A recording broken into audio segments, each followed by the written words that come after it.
नमस्कार। तो चलते हैं अपने तीसरे सेट पे जिसमें हमने भूगोल के नेट की परीक्षा के क्वेश्चंस डिस्कस किए हैं। तो पहला क्वेश्चन यहाँ पर आता है कि नेशनल हेल्थ पॉलिसी 2017 में इनमें से कौन सी चीज़ें नहीं कही गई हैं। देखिए, हेल्थ शुरू से इंडिया में एक स्टेट सब्जेक्ट रहा है। उसे अगर हम ये कहें कि वो exclusive responsibility of central government है या केंद्र सरकार की जिम्मेदारी है तो वो गलत है। तो यहाँ पर बचे हुए 3 स्टेटमेंट सही हो जाते हैं, ये स्टेटमेंट गलत हो जाता है।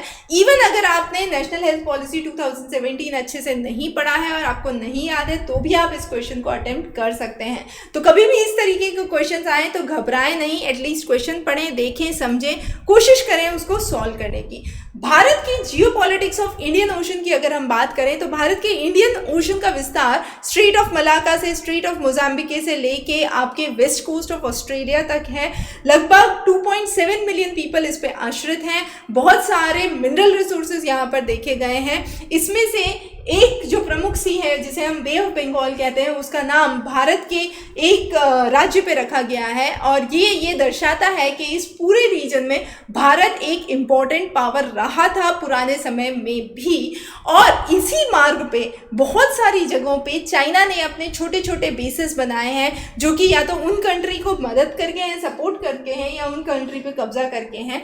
पर ये चाइना के बेसेस जो हैं ये नेवल बेसेस हैं और इन्हें स्ट्रिंग ऑफ पर्ल्स कहा गया है। तो जैसे हम पुराने समय में कहते हैं कि रोड पे चाइना का एक सिल्क रूट था जिसके थ्रू चाइना ट्रेड करता था, अब ये एक स्ट्रिंग ऑफ पर्ल्स है जो कि एक स्ट्रैटेजिक कॉन्सेप्ट है, इंडियन ओशन रीजन में लाई करता है। और निश्चित तौर पे यूनाइटेड स्टेट्स की एक इम्पॉर्टेंट आंख है इंडियन ओशन की तरफ, तो हम इसको नकार नहीं सकते, इसलिए पहला स्टेटमेंट गलत है।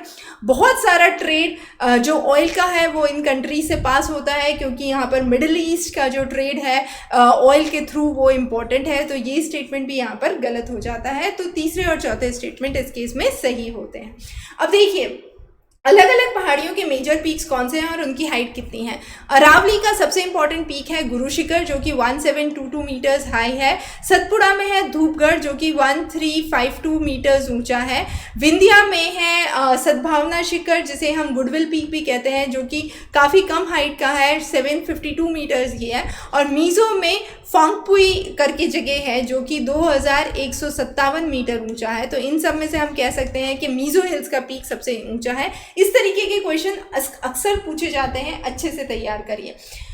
देखिए, एक्सक्लूजन मतलब किसी भी कम्युनिटी को कहीं से अलग करना, उसे हम एक्सक्लूड करना कहते हैं। तो अगर ऐसी सिचुएशन है जिसमें एक स्पेसिफिक बैकग्राउंड के लोगों को पर्टिकुलर फैसिलिटी से रोका जाता है तो उसे क्या कहा जाता है, उसे एक्सप्लिसिट एक्सक्लूजन कहा जाता है, जो कि साफ साफ हम समझ सकते हैं एक्सप्लिसिट मतलब क्लियर टर्म्स में।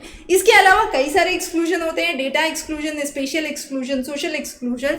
पर ये जो एक्सप्लिसिट एक्सक्लूजन है ये किसी भी बेसिस पे हो सकता है, ये जेंडर के बेसिस पे हो सकता है, ये मार्जिनलाइजेशन के बेसिस पे हो सकता है, पर जो भी है ये एक साफ सुथरा डिमार्केशन है कि अब ये कम्युनिटी अलग है।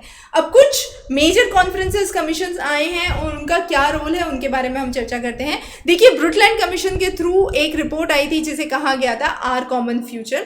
क्योटो प्रोटोकॉल में हमने बात की थी कि किस तरीके से ग्रीन हाउस गैस एमिशंस को कम करा जा सकता है। मॉन्ट्रियल प्रोटोकॉल में हमने बात की थी कि ओजोन का इम्पैक्ट, ओजोन पे इम्पैक्ट किस तरीके से रोका जा सकता है।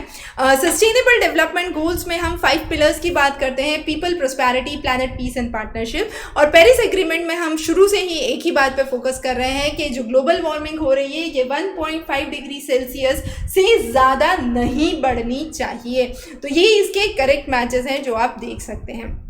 अगला क्वेश्चन है with reference to transportation in India. तो देखिए, ट्रांसपोर्टेशन इन इंडिया में अगर हम कहें तो रोड के द्वारा जो पैसेंजर ट्रैफिक है, पैसेंजर गुड्स नहीं, हम पैसेंजर की बात कर रहे हैं, वो नियरली 87% है जो कि कहीं ज़्यादा है रेलवे के द्वारा।